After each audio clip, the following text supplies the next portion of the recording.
Assalamualaikum warahmatullahi wabarakatuh. Yang terhormat Kepala SMP Negeri 2 Suwon, Bapak Maidin SPD. Yang kami hormati Bapak Ibu Guru beserta staf karyawan SMP Negeri 2 Suwon. Puji syukur kehadirat Allah Subhanahu wa Ta'ala yang telah melimpahkan rahmat, taufik, hidayah serta inayahnya kepada kita semua, sehingga kita bisa bertemu dalam acara diseminasi aksi nyata budaya positif calon guru penggerak angkatan 10 Kabupaten Kebumen. Sholawat serta salam kita tujukan kepada junjungan Nabi Agung Muhammad Sallallahu Alaihi Wasallam yang kita nantikan syafaatnya di yaumul qiyamah. Allahumma amin. Hadirin yang saya hormati, izinkan saya membacakan rangkaian acara pada siang hari ini. Yang pertama, pembukaan. Yang kedua, menyanyikan lagu Indonesia Raya. Yang ketiga, mendengarkan Mars Kebumen. Yang keempat, sambutan kepala sekolah. Yang kelima, inti. Keenam, penutup. Hadirin yang saya hormati, marilah kita buka acara pada siang hari ini dengan bacaan basmalah bersama. Bismillahirrahmanirrahim. Acara berikutnya yaitu menyanyikan lagu Indonesia Raya. Kepada hadirin dimohon berdiri. Kepada petugas disilakan.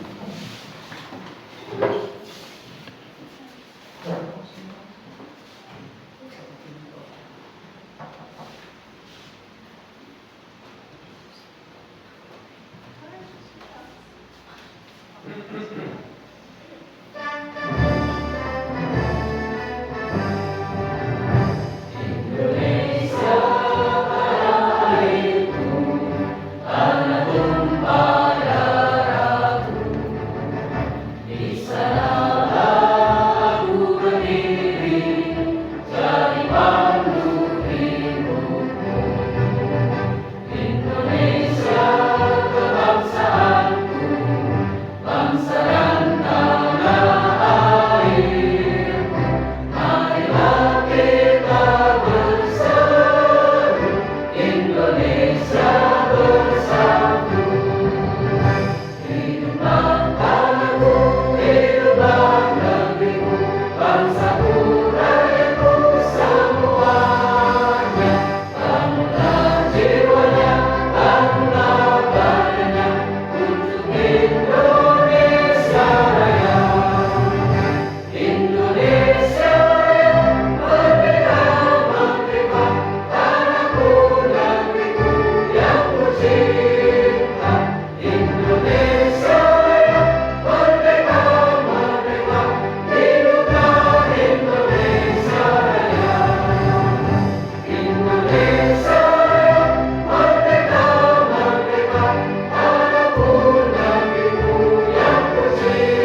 Acara berikutnya yaitu sambutan kepala sekolah kepada Bapak Maidin SPD. Disilakan.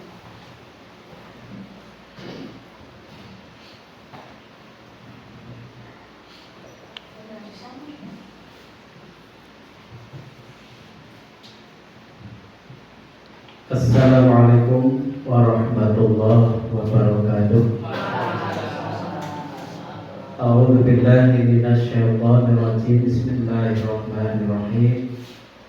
Alhamdulillahi rabbil alamin wassalatu wassalamu ala sayyidina Muhammadin wa ala alihi wa ashabihi ajma'in. Qala rabbi ishrah li sadri wa yassir li amri wahlul 'uqdatam min lisani yafqahu qawli. Amma ba'du. Yang terhormat Bapak Mas Rikan selaku fasilitator calon guru penggerak angkatan 10, yang kami hormati Ibu Trisni Atmawati, pengajar praktik dari beliau Bapak Ahmad Sadianto, Bapak Prastio Anggun Pribadi, pengajar praktik dari Ibu Kristiani Sudaryati, dimanapun berada yang kami hormati dan kami muliakan, calon guru penggerak angkatan ke-10 dari SMP Negeri 2 Seruang, beliau Bapak Ahmad Sadianto dan Ibu Kristiani Sudaryati, dan Bapak Ibu semuanya, peserta diseminasi aksi nyata budaya positif yang diselenggarakan oleh Bapak Ahmad Sadianto dan Ibu Kristiani Sudaryanti hari ini. Semoga kita semuanya senantiasa diberikan kesehatan, bisa mengikuti kegiatan ini sampai selesai. Sebelumnya kepada Ibu, marilah kita senantiasa memanjatkan puja dan puji syukur kehadirat Allah Rabbul Izzati yang telah memberikan kenikmatan, keberkahan, taufik dan hidayah kepada kita semuanya. Alhamdulillah kita diberikan nikmat sehat, bisa mengikuti kegiatan ini dalam keadaan sehat. Semoga kegiatan ini bisa berjalan dengan lancar, membawa manfaat, bisa meningkatkan pengetahuan bagi kita semuanya. Amin ya rabbal alamin. Yang kedua, selawat serta salam tercurahkan kepada junjungan kita Nabi besar Muhammad sallallahu alaihi wasallam, yang kita semuanya senantiasa mengharapkan syafaat pertolongannya. Semoga kita semuanya tercatat sebagai umat yang telah akan menerima syafaatnya. Amin ya rabbal alamin. Bapak Ibu yang kami hormati, pada kesempatan hari ini, yang pertama kami mengucapkan selamat kepada Bapak Ahmad Sadianto dan Ibu Kristiani Sudaryati yang telah menyelesaikan beberapa proses tahapan dari calon guru penggerak angkatan ke-10.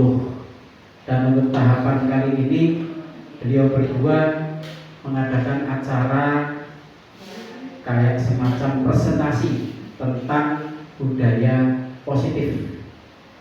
Oleh karena itu, apa yang nanti akan disampaikan oleh mereka berdua, silakan Bapak Ibu bisa mengikuti sehingga nanti menambahkan wawasan bagi Bapak Ibu semuanya, apa sih itu budaya positif.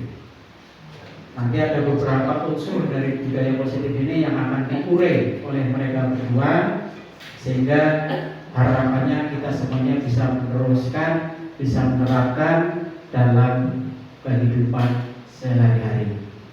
Dan semoga nantinya Bapak Ahmad Sadianto dan Ibu Kristiani Sudaryanti ini benar-benar bisa menjadi guru penggerak yang berprestasi, yang berinovasi, dan mempunyai wawasan yang lebih maju demi kemajuan pendidikan, khususnya di SMP Negeri 2 Seruang, dan umumnya adalah pendidikan secara nasional. Oleh karena itu Bapak Ibu, mari kita berikan motivasi, berikan semangat Semoga mereka berdua ini juga akan memberikan motivasi, terutama bagi Bapak Ibu yang masih muda. Oh iya, panjenengan sudah lumayan agak sedikit tua, tapi saya masih muda. Terutama yang masih muda seperti Bu Titi, Pak Ojak, ini nanti bisa, Pak Amel, ini bisa mengikuti jejak dari mereka berdua. Ketika nanti ada pendaftaran guru keorang untuk angkatan berikutnya, bisa meniru langkah dari mereka berdua. Dan semoga kita semuanya senantiasa membuka diri, biar kita senantiasa mendapatkan wawasan yang lebih luas tentang dunia pendidikan. Karena semakin kesini dunia pendidikan adalah semakin canggih. Kalau Bapak Ibu guru tidak mengikuti perkembangan zaman, tentunya Bapak Ibu akan ketinggalan. Sekali lagi selamat mengikuti kegiatan ini. Semoga kegiatan ini bisa berjalan dengan lancar, membawa manfaat bagi kita semuanya. Dan untuk mereka berdua, Pak Sadianto dan Ibu Rizda Eri Sudaryanti, nantinya diberikan kesuksesan. Amin Allahumma amin. Untuk itu marilah kegiatan di sore hari ini kita buka bersama dengan membaca basmalah. Bismillahirrahmanirrahim. Sekian, terima kasih. Selamat mengikuti kegiatan. Saya akhiri sekian. Assalamualaikum warahmatullahi wabarakatuh. Terima kasih kepada Bapak Maidin SPD. Acara berikutnya yaitu acara inti yang akan disampaikan oleh Bapak Rahmat Sadianto ST MSc dan Ibu Listia Epti Sudaryanti SPD. Kepadanya disilakan. Assalamualaikum warahmatullahi wabarakatuh. Terima kasih atas waktu dan kesempatan yang diberikan oleh Kepala Sekolah Bapak Maidin SPD dan Bapak Ibu guru yang telah bersedia meluangkan waktu untuk acara kegiatan siang hari ini. Di sini saya Rahmat Sadianto dan Ibu Rizda Eri Sudaryanti SPD itu akan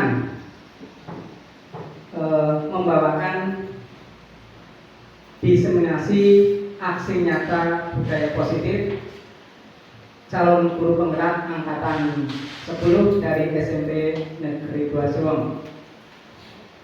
Dalam pemaparan ini, mari kita belajar bersama tentang budaya positif, yaitu dengan pembelajaran paradigma baru bahwa akan ada rancangan secara prinsip pembelajaran yang terdiferensiasi sehingga setiap siswa belajar sesuai dengan kebutuhan dari tahap perkembangannya untuk mewujudkan profil pelajar Pancasila. Ini adalah proses pembelajaran yang berdasarkan pada pemikiran Ki Hajar Dewantoro.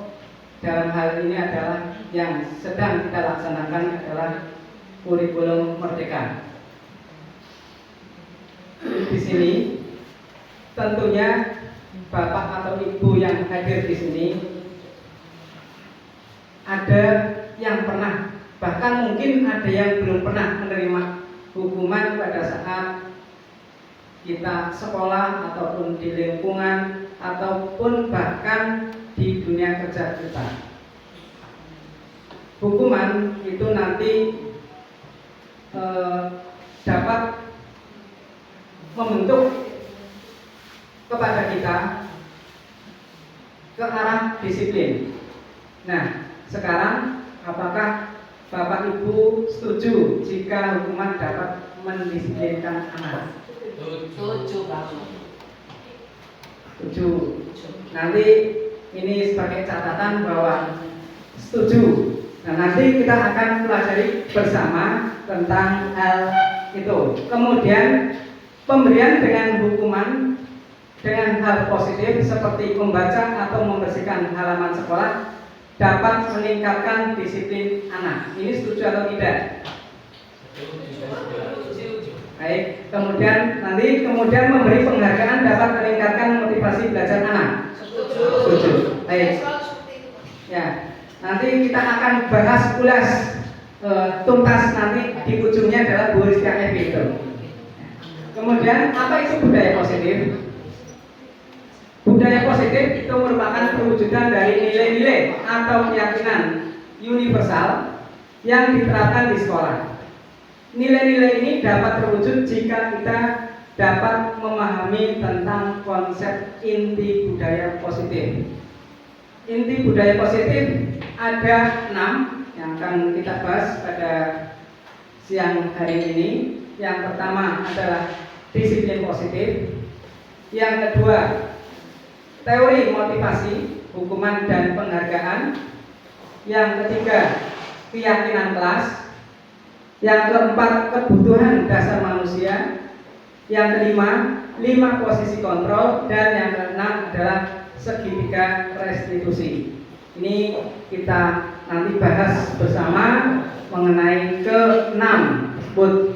Nah, sekarang Bapak Ibu bisa mencoba seolah-olah di tangan kita itu ada hal yang sangat berharga. Kemudian kita pegang erat-erat. Kemudian ketika, karena ini adalah yang kita pegang itu adalah menurut kita itu adalah suatu hal yang sangat berharga, nanti teman kita mencoba untuk menyuruh membuka telapak tangan kita karena ini sangat berharga. Sekiranya boleh atau tidak? Ini berharga, rahasia karena misalnya seperti Pak Gufron habis mendapatkan cincin emas 10 gram misalnya. Nah, ini kita pegang, tapi yang lain kan tidak tahu. Kalau teman kita menyuruh, sebenarnya apa sih Pak Gufron itu? Karena ini ada hal yang sangat penting menurut keyakinan kita. Kira-kira mau membuka atau tidak? Ya bisa tidak nantilah ya. Bisa karena misalnya nanti ada unsur akan pamer. Wah, saya ini dapat emas dari pasar saya. Nah, itu kan bisa. Nah, itu hal yang pamer untuk mendapatkan nilai tambah penghargaan dari orang lain. Itu bisa. Ini bisa ya. Kemudian lanjut, perubahan paradigma teori kontrol ini adalah ilusi kontrol dan miskonsepsi. Ilusi guru mengontrol murid. Nah, ini tadi bahwa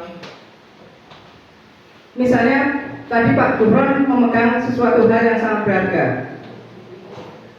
Pak Ojak meminta untuk membuka. Ini sebenarnya pertama adalah bahwa akan mengontrol. Pak Ojak akan mengontrol pada Pak Gufron keyakinannya ini bisa dikontrol enggak? Bisa untuk membuka apa tidak? Karena kalau keyakinan dari diri Pak Gufron itu kuat, tentunya ini tidak akan membuka. Karena suatu hal katakanlah berharga itu bisa juga rahasia, sehingga tidak akan dibuka. Nah, Pak Ojak sendiri akan supaya untuk mengontrol, akan berusaha untuk mengontrol ini bisa membuka atau tidak. Sama ketika kita ke siswa juga seperti itu. Kemudian ilusi bahwa kritik dan membuat orang merasa bersalah dapat menguatkan karakter. Di sini misalnya di sekolah kita ada yang menurut kita atau peraturan sekolah, seorang siswa itu melanggar aturan, kita bisa membuat supaya anak itu merasa bersalah. Kemudian ilusi bahwa semua penguatan positif, efektif dan bermanfaat. Dan selanjutnya yang terakhir itu adalah ilusi bahwa orang dewasa memiliki hak untuk memaksa. Ini nanti ada kebutuhan yang akan kita bahas, yaitu tentang ada 5 hal kebutuhan manusia. Kemudian mengubah paradigma stimulus respon ke pendekatan teori kontrol. Di sini stimulus respon realitas kebutuhan kita sama, tetapi di teori kontrol realitas kebutuhan kita itu berbeda. Stimulus respon yang kedua, semua orang melihat hal yang sama, tetapi teori kontrol bahwa setiap orang memiliki gambaran yang berbeda. Yang ketiga, kita mencoba mengubah orang agar berpandangan sama dengan kita. Secara teori kontrol, kita berusaha memahami pandangan orang lain tentang dunia. Stimulus respon yang selanjutnya itu contohnya adalah perilaku buruk dibuat sebagai dilihat sebagai suatu kesalahan. Perilaku buruk dilihat sebagai suatu kesalahan, tetapi di teori kontrol itu semua perilaku memiliki tujuan.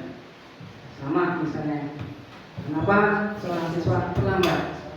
Ini di sini suatu kesalahan, tapi tujuannya kita belum tahu. Kenapa dia sampai terlambat? Nanti juga dibahas di restitusi ketiga. Kemudian orang lain bisa mengontrol saya. Di teori kontrol hanya Anda yang bisa mengontrol diri Anda. Jadi hanya diri kita sebenarnya yang bisa mengontrol. Ini akan kita lepas atau tidak, kita akan buka atau tidak. Kemudian pemaksaan ada pada saat bujukan gagal. Tadi misalnya Pak Mecah membujuk Pak Gubron untuk membuka, gagal. Nah ini kolaborasi dan konsensus menciptakan pilihan-pilihan baru. Dan model berpikir menang atau kalah, model berpikir menang-menang. Kalau istilah bahasa Jawanya win-win solution. Nah itu bahasa Jawanya itu. Kemudian disiplin positif dalam budaya kita, makna kata disiplin itu dimaknai menjadi sesuatu yang dilakukan seseorang pada orang lain untuk mendapatkan kepatuhan. Kita cenderung menghubungkan kata disiplin dengan ketidaknyamanan. Ketika kita berangkat jam 7 kurang itu disiplin, tetapi satu pihak tidak nyaman.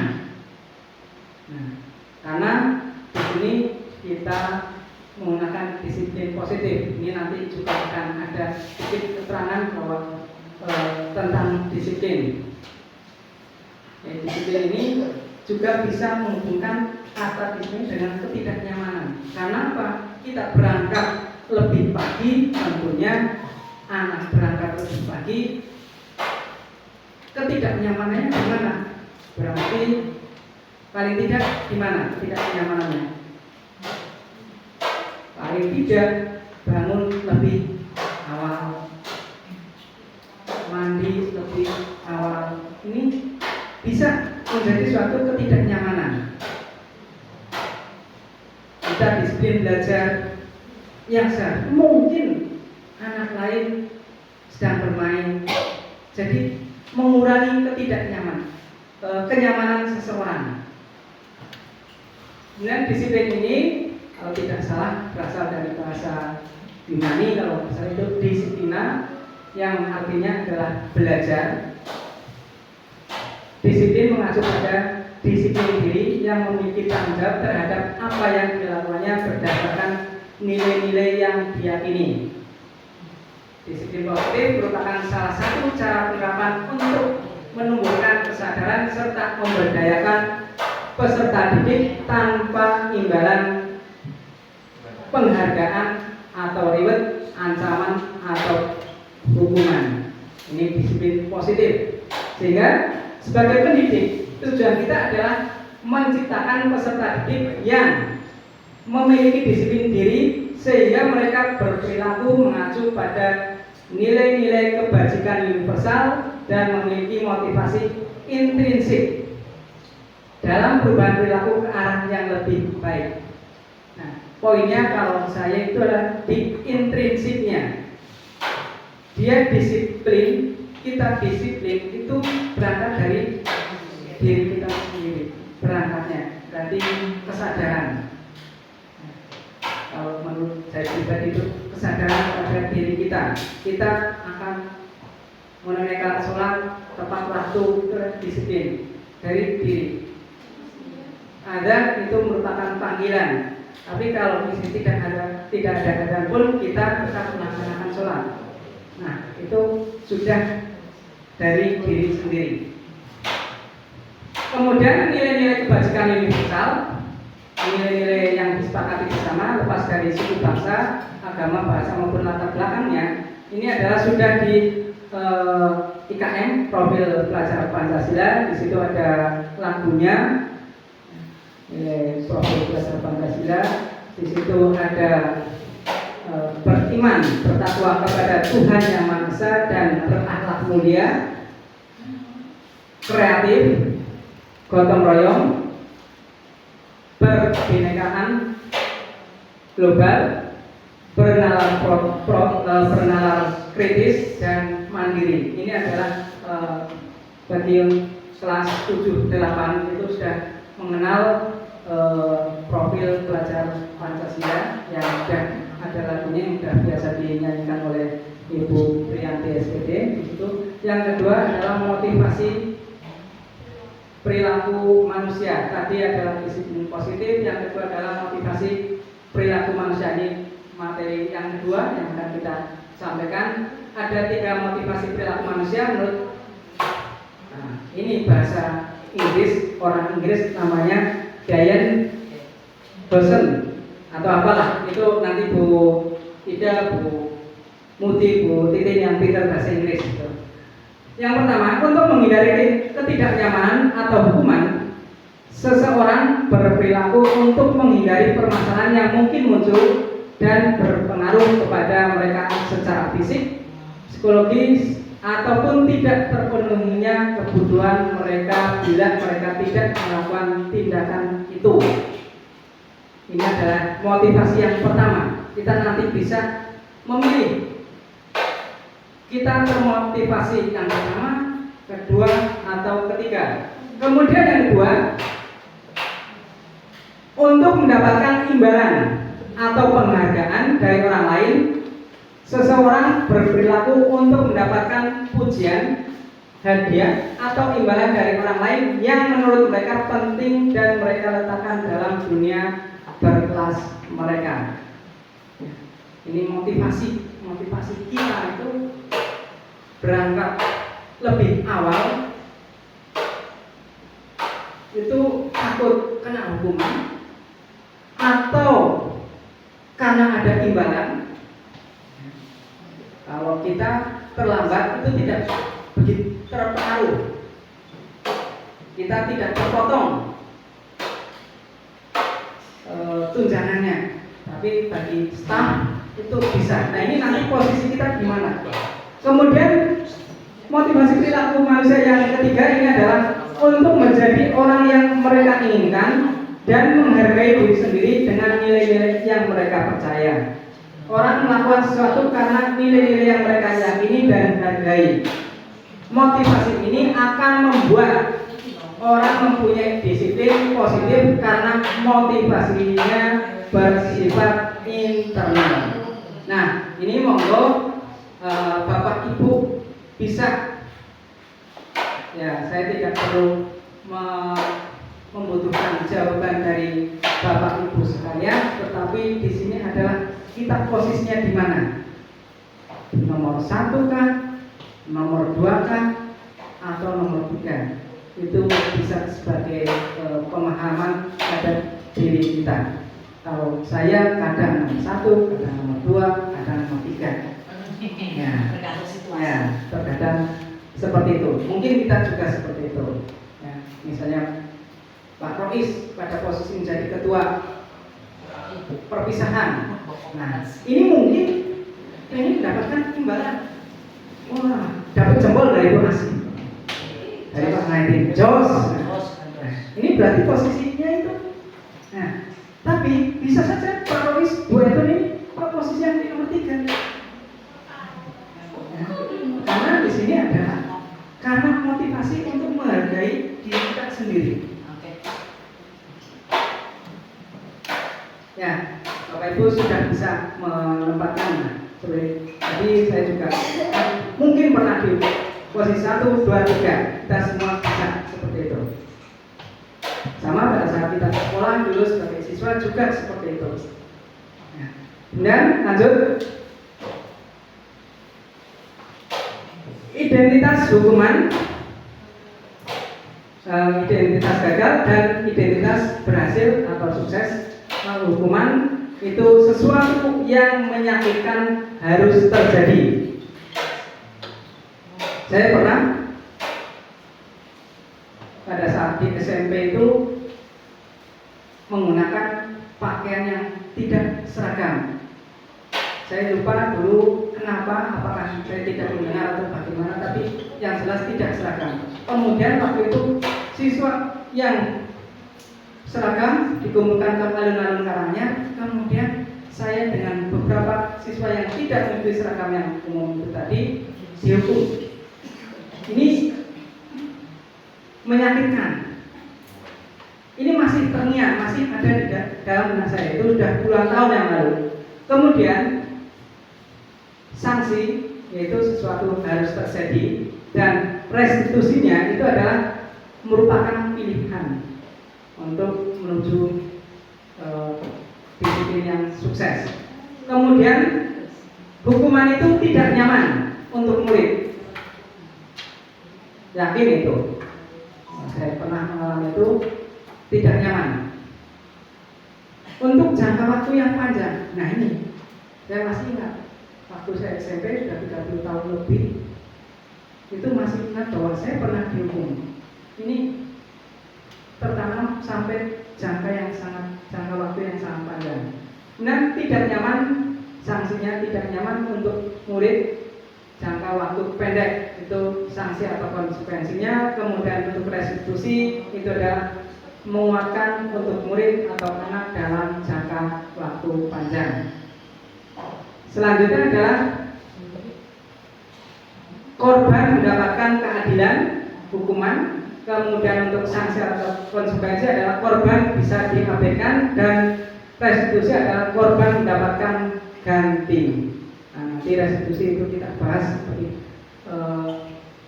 di belakang. Dalam materinya untuk restitusi adalah di belakang. Dan sampai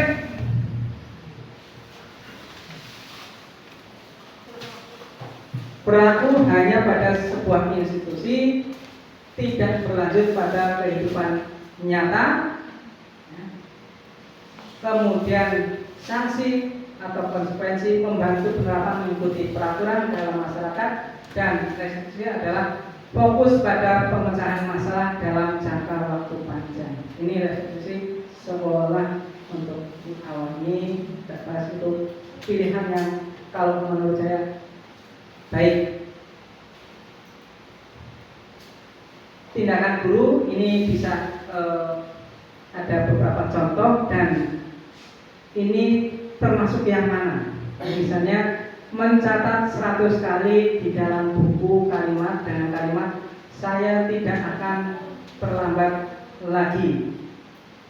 Nah, di sini termasuk hukuman atau konsekuensi. Nah, kemudian lari mengelilingi lapangan halaman sekolah 2 kali karena terlambat hadir di sekolah. Ini hukuman atau konsekuensi. Murid diminta push up 15 kali karena tidak menggunakan masker atau tidak bersepatu yang sesuai dengan yang sudah kita jalankan. Itu hukuman atau konsekuensi. Lari mengelilingi halaman sekolah 2 kali karena terlambat 10 menit untuk mata pelajaran PJOK. Nah, ini hukuman atau konsekuensi. Motivasi untuk pemanasan. lanjut. Wah, ini nah, itu jawabannya. Kenapa hukuman? Kenapa masuk konsekuensi? Kita lihat nanti seperti tadi mencatat 100 kali dengan menulis kalimat saya tidak akan terlambat lagi. Ini termasuk hukuman. Kenapa termasuk hukuman? Nanti kita bahas. Kemudian lari mengelilingi lapangan basket 2 kali karena terlambat hadir. Ini masuk hukuman. Nah, yang konsekuensi perbedaannya apa nanti? Nanti kita lihat. Lari mengelilingi lapangan basket 2 kali karena terlambat 10 menit untuk pelajaran PJOK. Ini termasuk konsekuensi. Menggambarkan kertas, menggantikan kertas tugas teman yang telah dicoret-coret. Ini konsekuensi. Nah, nanti kita lihat perbedaan selanjutnya. Nah, di sini berdasarkan tabel tersebut dapat kita lihat penjelasan tentang hukuman, konsekuensi, dan restitusi. Kalau hukuman itu tidak terencana, tidak ada rencana untuk melanggar, kemudian bersifat satu arah. Misalnya ada anak kok buang air kecil di depan kita misalnya, ini sengaja. Ini nanti berbeda. Kemudian bisa berupa hukuman fisik, diselentik, jewer, nah, itu fisik. Psikis itu seperti apa? Nah, psikis itu kita menjatuhkan mentalnya. Seperti sekarang adalah bullying ya. Kemudian kata-kata kotor, kata-kata yang tidak sewajarnya. Kalau konsekuensi itu bersifat terencana, sudah ada kesepakatan bentuk-bentuk konsekuensi dibuat oleh pihak sekolah atau guru. Konsekuensi. Jadi misalnya tadi kalau terlambat dalam pelajaran PJOK maka kita besok sepakati lari 2 kali mengelilingi lapangan basket misalnya. Itu karena sudah ada kesepakatan dengan siswa, itu konsekuensi. Kemudian kalau restitusi itu proses menciptakan kondisi bagi murid untuk memperbaiki kesalahan dan secara kolaboratif untuk mencari solusi sendiri. Nah, nanti kalau misalnya ada yang, nah ini nanti intern lah itu di belakang layar untuk membahas. Dan hukuman, ada seorang siswa tidak mengerjakan tugas, guru hukum dengan lari lapangan 10 kali, guru marah dan murid takut. Kalau konsekuensi, guru memberikan konsekuensi untuk mengerjakan pada jam istirahat, guru tegas, murid menghormati peraturan. Dan kalau restitusi, guru menanyakan keyakinan kelas dan membantu menyelesaikan masalahnya. Guru terbuka, siswa menghormati dirinya dan orang lain. Mengapa tidak peraturan saja? Mengapa keyakinan kelas? Nah, kalau ada hal-hal yang memang dibuat menjadi peraturan, ada yang hal-hal yang menjadi keyakinan kelas. Peraturan misalnya kita sebagai masyarakat pada saat menggunakan sepeda motor itu peraturannya adalah menggunakan helm. Itu sudah dari pihak kepolisian membuat aturan, kemudian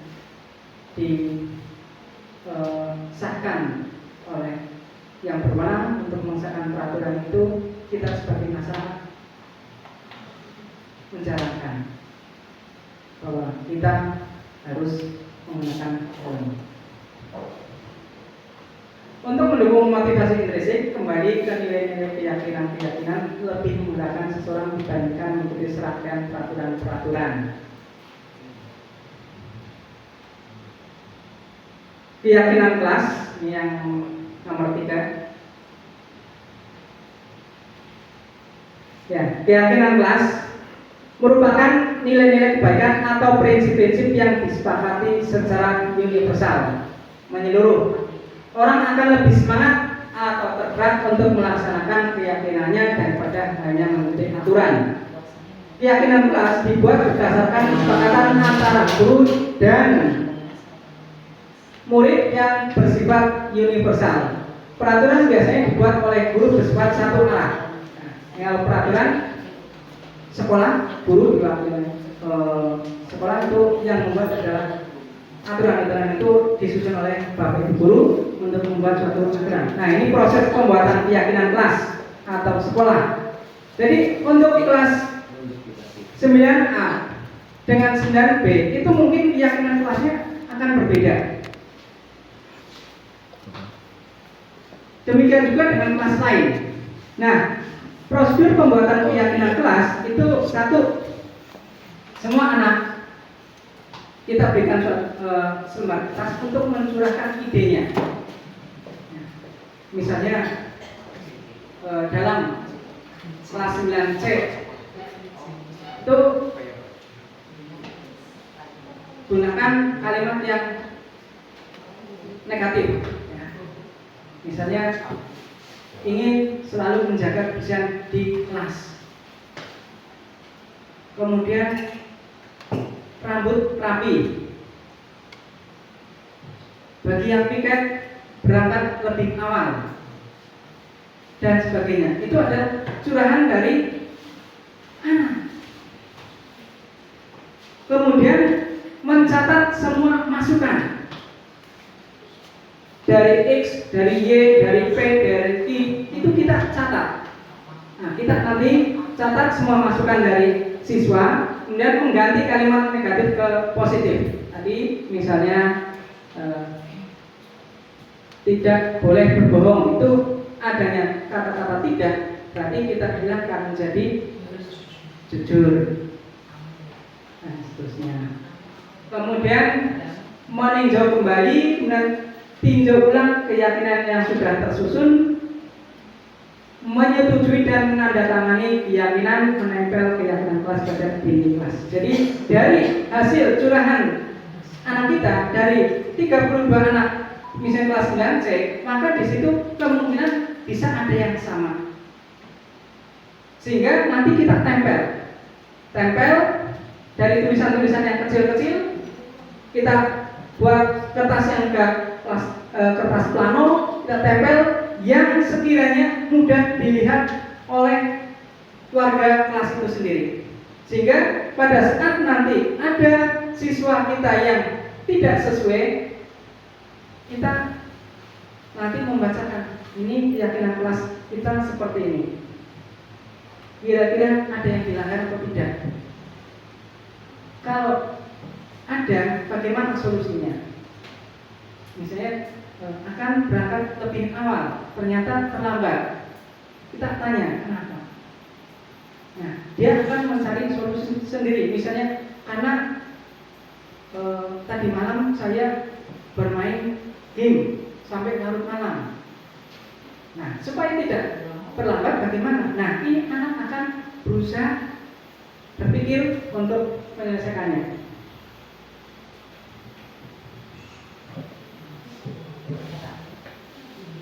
Selanjutnya ada kebutuhan dasar manusia itu ada 5, kemudian 5 posisi kontrol, ada segitiga restitusi. Mungkin akan dilanjutkan oleh Ibu Evi Ristia Evi Sukaryanti untuk selanjutnya. Waktu dan tempat saya persilakan.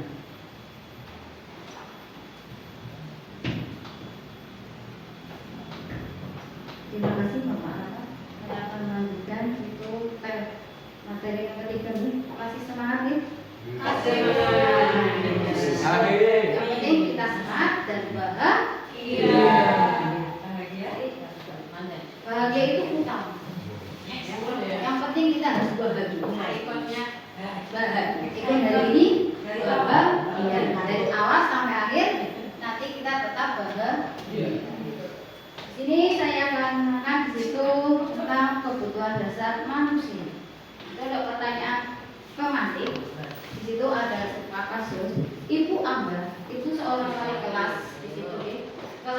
2A itu di SD. Kalau di sini kita terapkan di kelas 9 ya. Guru wali kelas 9A.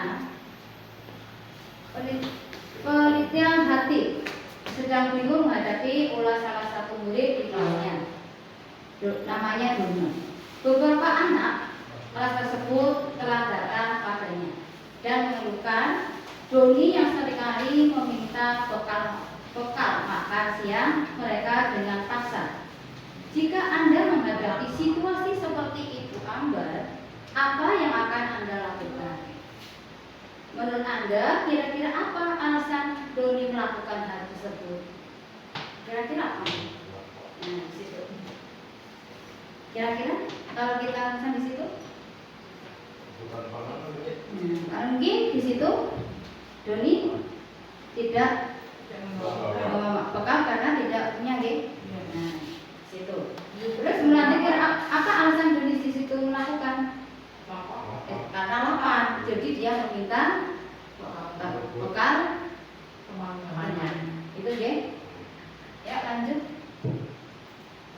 Lalu bagaimana peran kita sebagai seorang guru atau pendidik?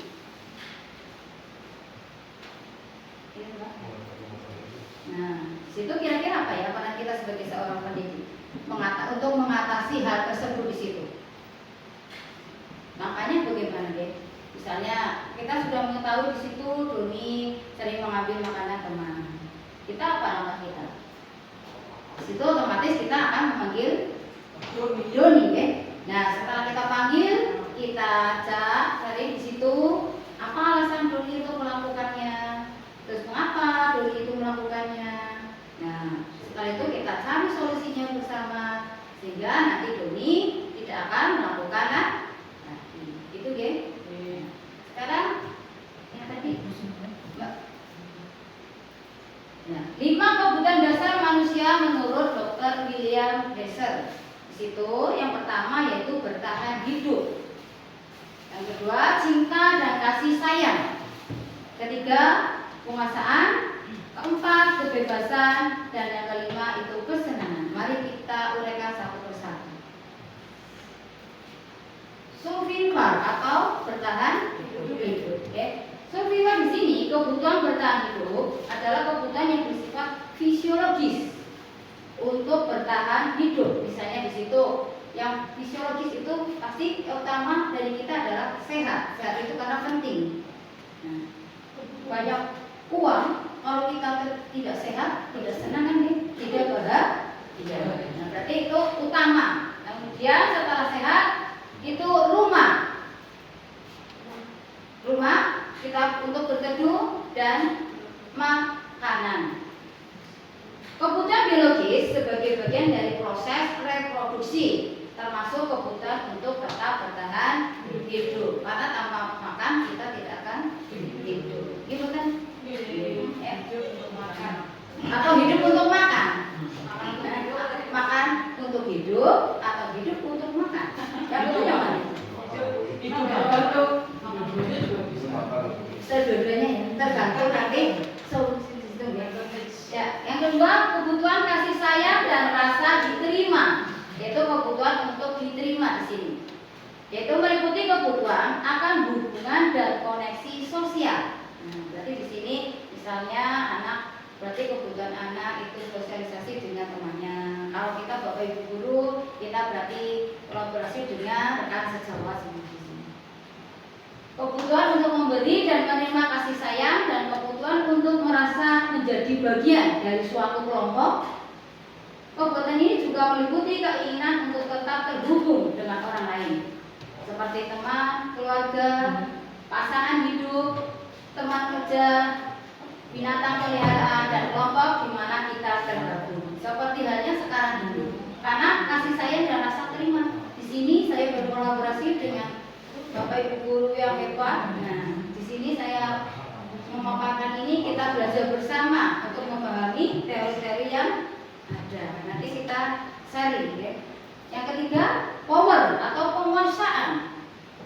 Di sini kebutuhan power yaitu kebutuhan yang berhubungan dengan kekuatan untuk mencapai sesuatu, menjadi kompeten, menjadi terampil, diakui atau prestasi keterampilan kita didengarkan dan memiliki rasa harga diri. Kebutuhan ini meliputi keinginan untuk dianggap berharga, bisa membuat perbedaan, bisa membuat pencapaian kompeten, diakui atau dihormati. Nah, di sini kebutuhan atau keinginan untuk meninggalkan pengaruh. Berarti di sini penguasaan. Oh, ini loh saya memiliki bakat dan minat yang misalnya tidak dimiliki oleh orang lain. Nah, di situ kebutuhan penguasaan, di situ kita akan mengakui, di situ menjadi terampil, terus mencapai sesuatu atau kita berprestasi di situ ya. Yang keempat, kebebasan. Nah, kebebasan di sini yaitu merupakan kebutuhan untuk bebas.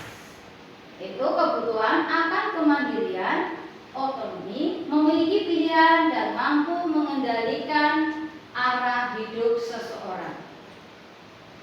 Anak-anak dengan kebutuhan kebebasan yang tinggi menginginkan pilihan. Mereka perlu banyak bergerak, suka mencoba-coba, tidak terlalu terpengaruh orang lain, dan senang mencoba hal baru dan menarik. Ini sering kita lihat ya, zaman era digital, anak itu ingin kebebasan, di mana anak itu sudah canggih menggunakan HP di situ. Ya, misalnya di situ HP yang seharusnya belum bisa dilihat di situ harus diketahui, tetapi anak memiliki kebebasan. Apa sih? Nah, kira-kira di situ anak ingin mencoba-coba apa yang ada di situ. Ya. Kelima, yaitu kesenangan atau fun. Itu kebutuhan untuk mencari kesenangan, bermain dan tertawa. Di sini kita bisa bertemu dengan teman-teman, di sini kita tertawa, di sini kita bisa bermain, di situ kita menjadi bahagia. Ya. Siswa dengan kebutuhan kesenangan yang tinggi biasanya akan menikmati apa yang dilakukan, konsentrasi melakukan hal yang disenangi, suka permainan, suka mengoleksi barang, dan suka lucu atau berburu. Itu sering anak-anak kita lihat saat anak itu istirahat atau misalnya jam di situ, jam waktu sudah selesai, anak itu di situ sudah penuh tertawa bermain. Kalau zaman kita dulu, kita bisa bermain tradisional ya, seperti cublak-cublak suruh. Kalau sekarang mungkin sudah tidak kenal di situ permainan daerah, karena di zaman dulu dengan zaman sekarang itu sudah berbeda. Ya. Jadi konsep di sini 5 kebutuhan dasar manusia itu tidak hanya berlaku bagi anak-anak atau murid-murid, namun kebutuhan ini juga berguna bagi manusia dewasa. Dalam setting sekolah adalah para tenaga pendidik atau seorang pendidik. Coba Bapak Ibu di sini kita lihat sekolah kita. Dapatkah Bapak Ibu memprediksikan kira-kira guru mana yang memiliki kebutuhan dasar yang tinggi akan penguasaan, kebebasan, kesenangan, atau kasih sayang dan rasa diterima? Nah, di setiap manusia itu pasti akan lebih cenderung kemana? Misalnya di sini. Misalnya Putri Astuti, karena Putri Astuti memiliki berbagai bidang prestasi ya, berarti di situ dia akan lebih tinggi dalam bidang apa kira-kira ya? Asih. Berarti dia akan tampilkan ini loh keahlian saya, berarti di situ masuk dalam ke ya, Bu Priyanti di sini. Nah, kita bisa kasih sayang. Ada bukan sih? Puas. Oke. Oh, terpuas itu ya. Yang lain ya. Ya, sini 5 posisi kontrol. Ini perlu kita cermati bersama, kita pahami. Kita sebagai seorang pendidik kita belajar bersama di sini ya. Menurut Dian Gosen, terdapat 5 posisi kontrol seorang guru terhadap siswanya. Itu ada 5. Yang pertama itu posisi kontrol penghukum. Yang kedua, membuat orang merasa bersalah. Yang ketiga, posisi teman. Yang keempat, posisi monitor atau memantau. Yang kelima, manajer. Kira-kira kita di posisi yang mana? Nanti setiap Bapak Ibu itu akan berbeda-beda. Oh, saya mau di posisi yang teman. Nah, saya manajer, Bu. Nah, saya pembuat orang merasa bersalah atau mungkin pemantau. Nah, kata Pak Gufron tadi saya di posisi pemantau. Nah, kita pahami bersama, ya. Posisi yang pertama di situ, misalnya di sini ada kasus. Nah, Sabrina hari itu bangun terlambat dan terburu-buru sampai di sekolah. Dia pun akhirnya sampai di gerbang sekolah, tapi baru menyadari kalau tidak menggunakan sepatu hitam seperti tertera di peraturan sekolah. Di depan pintu kelas, Bapak Lukman memperhatikan sepatu Sabrina yang berwarna coklat. Sabrina berusaha menjelaskan bahwa dia terburu-buru dan salah mengenakan sepatu.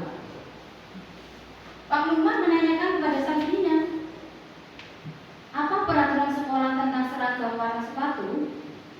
Sabrina menjawab, sudah mengetahui sepatu harus berwarna hitam, namun terburu-buru dan salah mengenakan sepatu. Selain tidak mungkin kembali pulang karena rumahnya jauh sekali, Pak Lukman tetap bersikeras pada peraturan yang berlaku dan mengatakan, ya sudah, kamu sudah melanggar peraturan sekolah. Kamu salah, sudah terlambat, salah pula pada sepatumu. Segera buka sepatumu, kalau tidak bisa menggunakan warna sepatu sesuai peraturan. Nah, kira-kira di sini kita sebagai seorang pendidik di posisi yang mana? Ada dari mana di situ? Apakah sebagai teman atau pemantau, penghukum, atau di situ manajer? Kira-kira yang mana dia? Oh, penghukum, kata Mbak ini. Bapak kita terapkan di sini. Mbak Ane. Nah, ini Sabrina meminta maaf dan memohon kembali kepada Pak Lukman agar tetap dapat mengenakan sepatunya dan berjanji tidak akan mengulang kesalahannya. Namun Pak Lukman tidak mau tahu. Kamu telah melanggar peraturan sekolah. Kalau tidak sanggup ambil sepatu di rumah atau diantarkan sepatu ke sekolah, ya sudah, kamu tidak bersepatu saja seharian di sekolah. Sekarang copot sepatumu dan silakan belajar tanpa sepatu seharian. Sabrina pun dengan berat hati mencopot sepatunya dan memberikannya kepada Pak Lukman. Seharian dia tidak berani berkeliling sekolah karena dia malu dan lebih banyak berdiam diri di kelas tanpa alas sepatu. Kira-kira dengan kasus seperti ini gimana? Kemana di situ? Kita berarti di situ Pak Lukman tetap fokus dengan peraturan, tidak mau tahu alasan siswanya kenapa dia tidak di situ.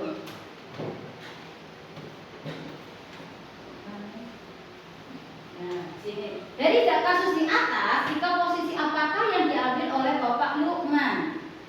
Jelaskan apa indikatornya. Situ yang A, penghukum. Kenapa di situ kok dikatakan dalam posisi penghukum? Nah, ada tinggi dan memvonis kalau anak bersalah, yaitu pada kata di sini. Ya sudah, kamu sudah melanggar peraturan sekolah. Kamu salah. Sudah terlambat, salah pula warna sepatunya. Segera buka sepatumu, kalau tidak bisa mengenakan warna sepatu sesuai peraturan. Nah, di sini kita sebagai posisi penghukum. Nah, pembuat merasa bersalah, misalnya di sini. Kalau kita kaitkan dengan posisi pembuat merasa bersalah, memohon kembali kepada Pak Lukman di situ, Sabrina, agar tetap dapat mengenakan sepatunya dan berjanji tidak akan mengulang kesalahannya. Namun Pak Lukman tidak mau. Nah, berarti kita seorang pendidik itu di sini dalam kasus ini kita sebagai posisi dalam penghukum merasa di sini merasa salah. Jadi siswa itu merasa bersalah karena dia tidak memakai pakai sepatu yang berwarna hitam. Terus, bila Pak Lukman mengambil posisi seorang manajer, nah sekarang di sini kita ke posisi yang manajer, yaitu yang kelima. Apa yang akan dikatakannya? Pertanyaan-pertanyaan seperti apakah yang akan diajukan ke Sabrina? Di situ jawabannya dengan menanyakan kabar. Misalnya, bagaimana kabarnya Mbak Sabrina hari ini? Nah, di situ kan anak akan merasa tidak takut ketika kita panggil. Nah, karena pasti seorang anak itu kalau kita panggil itu sudah punya, karena sudah merasa salah, jadi dia takut. Saya mau diapakan ya sama Bu Guru. Kira-kira apa ya hubungan saya? Nanti itu sudah sadar. Dan di sini kita posisi sebagai manajer, di sini kita lebih halus dengan menanyakan kabar. Nah, kemudian di situ sebaiknya besok kamu ingat-ingat lagi sepatu seragamnya ya, biar tidak keliru lagi. Berarti kan di situ dengan posisi di situ anak merasa lebih nyaman. Nah, itu.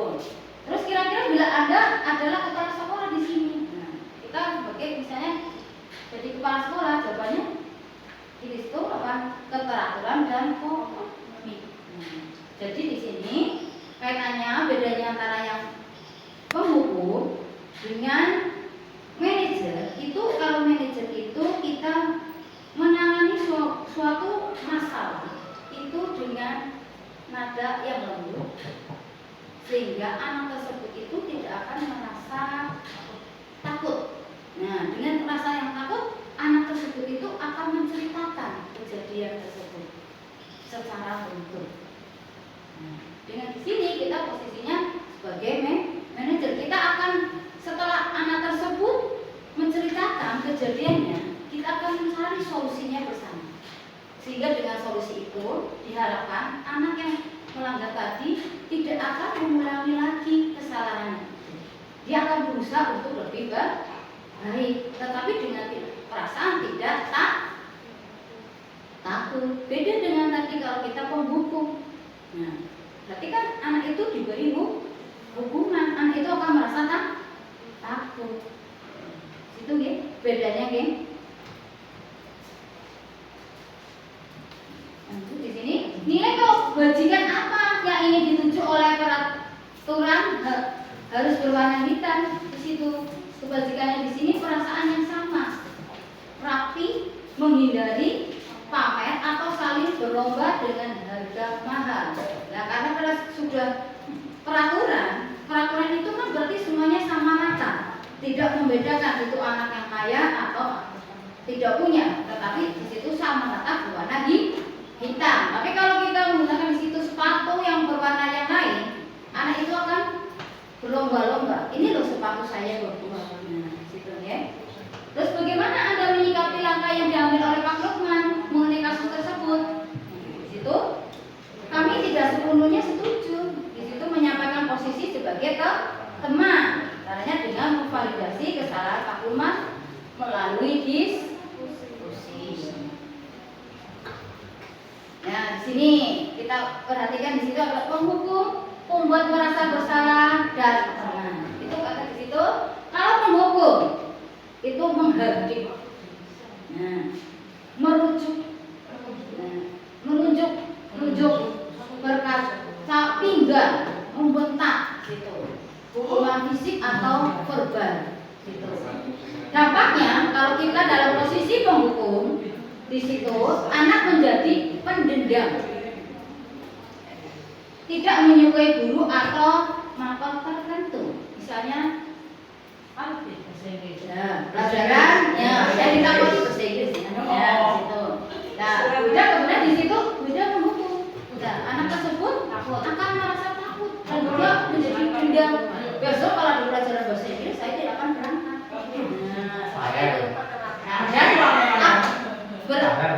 Yang lain, dampak yang lainnya dia tidak akan menyukai gurunya. Nah, kalau ada gurunya jadi, wah, guru itu galak. Nah, misalnya kan berarti dia punya rasa dendam. Padahal tujuan kita itu baik, tapi belum tentu kebaikan kita diterima sama siswa itu yang mendukung ya. Kemudian bedanya dengan membuat merasa bersalah.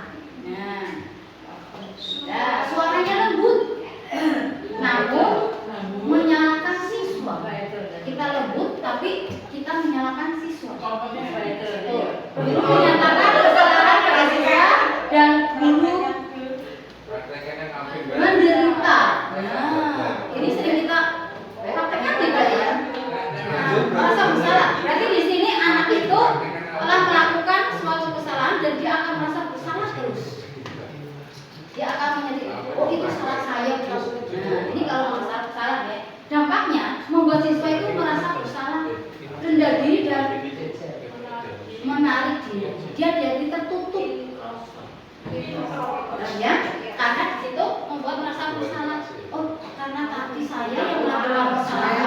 Jadi kelas ini, berdampak kelas ini tidak, guru tidak mau ngajar di kelas itu.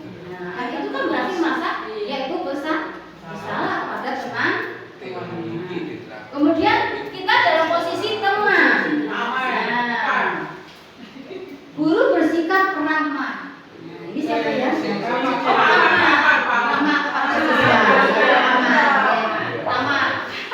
Cenderung bersenda gurau untuk menghangatkan suasana. Ramah terus di situ bersenda gurau dengan anak ya. Nah, di situ itu posisi teman. Ayo kita. Nah, di sini dampaknya, teman, murid akan bergantung pada satu orang. Oh, saya kalau dengan bapak itu, nah, saya suka kalau pelajarannya misalnya pelajaran IPA, karena dia bisa hebat. Gitu, ya. Terus membuat siswa tidak mandiri. Nah, kenapa tidak mandiri? Karena di sini kita ketergantungan. Itu posisi kita sebagai teman. Ya. Kemudian sekarang posisi yang keempat yaitu pemantau. Nah, di sini pada posisi pemantau di situ nada bicara dan ekspresinya datar. Identitas berhasil. Terus pemantau tetap memantau saat siswa diberi sanksi. Pantau terus. Oh, tadi diberi hukuman apa sih? Dipantau. Dan nampaknya di situ menghitung hadiah. Oh, tadi saya dipantau. Kalau saya mengerjakan seperti ini nanti saya dapat hadiah di situ. Kemudian hukuman yang diberi tanpa melihat nilai kebajikan. Yang terakhir tidak seperlunya mandiri. Nah, nih manajer posisi mungkin diikuti. Manajer,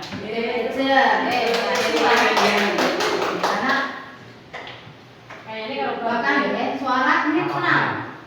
Di situ terciptanya identitas positif. Atau berhasil mengajukan pertanyaan bermakna, terus membantu siswa memecahkan masalah. Itu Bupri juga, ya, memanggil siswa. Dengan lembut dia menanyakan gimana kabar kamu. Nah, situ kan? Oh baik Bu. Nah, dia berarti anak itu merasa nyaman di dekat ya di situ ya di situ. Terus mengajukan pertanyaan juga tidak membebani siswa. Kita mencari solusinya di situ supaya solusi itu nanti anak tersebut berkreasi.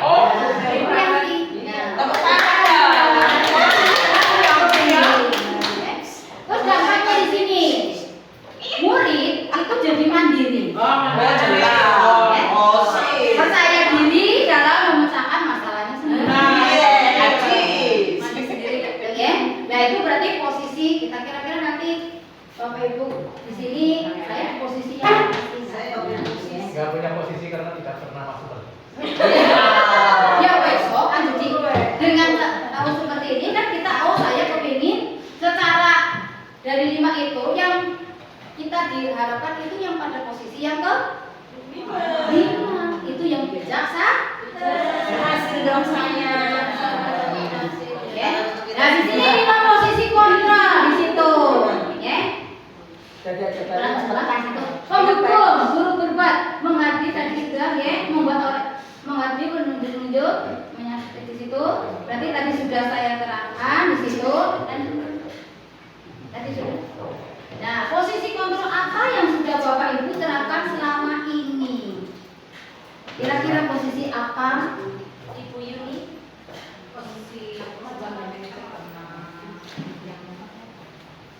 Posisi yang tadi ada 5 di situ kira-kira Bu Yuni yang manajer.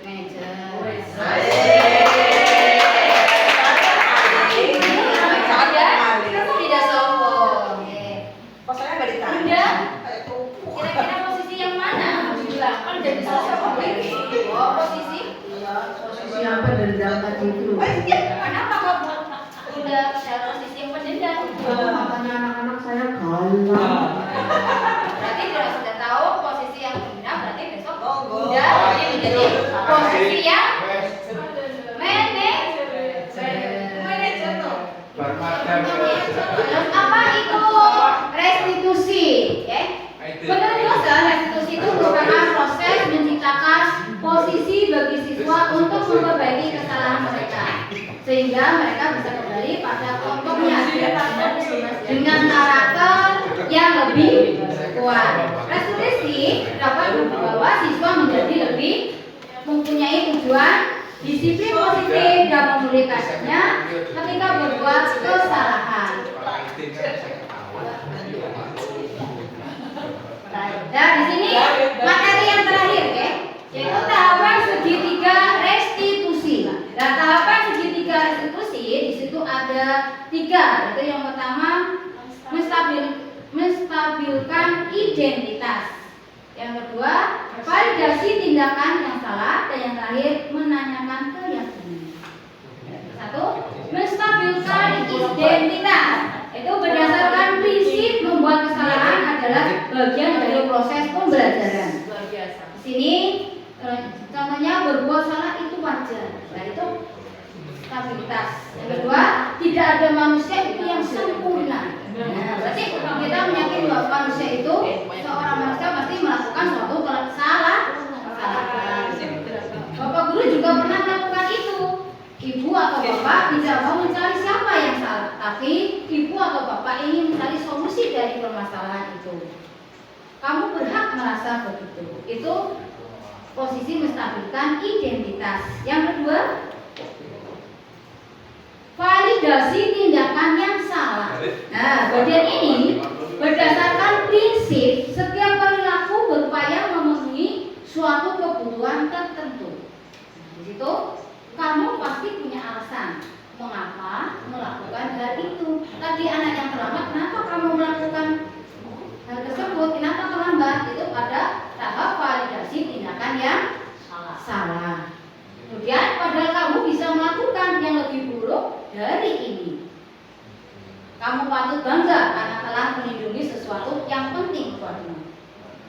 Terakhir, kamu melakukannya karena mempertahankan sesuatu yang penting bagimu. Yang ketiga, tahap yang ketiga, menanyakan keyakinan. Dalam tahap menanyakan keyakinan di sini berdasarkan prinsip teori kontrol bahwa pada dasarnya kita itu termotivasi secara intrinsik. Nah, kita termotivasi di situ. Dan contoh di situ, apa keyakinan kelas kita? Berarti keyakinan kelas yang dibuat di situ. Nah, apakah ada di situ keterlambatan? Misalnya tidak ada, berarti tidak masuk dalam keyakinan. Nah, sehingga nilai-nilai apa yang telah disepakati bersama? Tiga, seperti apa gambaran sebuah kelas yang ideal menurut kamu? Berarti kelas yang ideal itu yang bagaimana? Kira-kira berarti kalau kelas yang ideal berarti kelas saat belajar itu aman dan nyaman. Ya. Kemudian kamu ingin menjadi orang yang seperti apa? Jadi keinginan anak itu akan menjadi seperti apa? Itu. Nah, bagian terakhir di situ dalam penerapan program disiplin positif hendaknya guru itu memiliki standar kepribadian profesional dan sosial yang baik, mampu merefleksi diri dalam posisi kontrol saat ini. Tadi posisi kontrol di situ ada 5. Serta dapat menjadi AMO atau manajer sehingga dapat menuntun anak ke arah yang lebih baik, yakni menjadi manusia yang mandiri, merdeka, dan bertanggung jawab. Nah, refleksi dari ini. Untuk refleksi di sini berarti itu kelanjutannya. Berarti kalau kita untuk memulai hal yang ini, berarti kita mulai dari diri kita sendiri, yaitu kita disiplin. Insya Allah dengan disiplin, berarti anak akan meniru kita itu dengan disiplin. Mungkin itu saja yang bisa saya sampaikan. Terima kasih atas hadirnya Bapak Ibu guru hebat di sini. Yang terpenting di sini dari awal sampai akhir kita tetap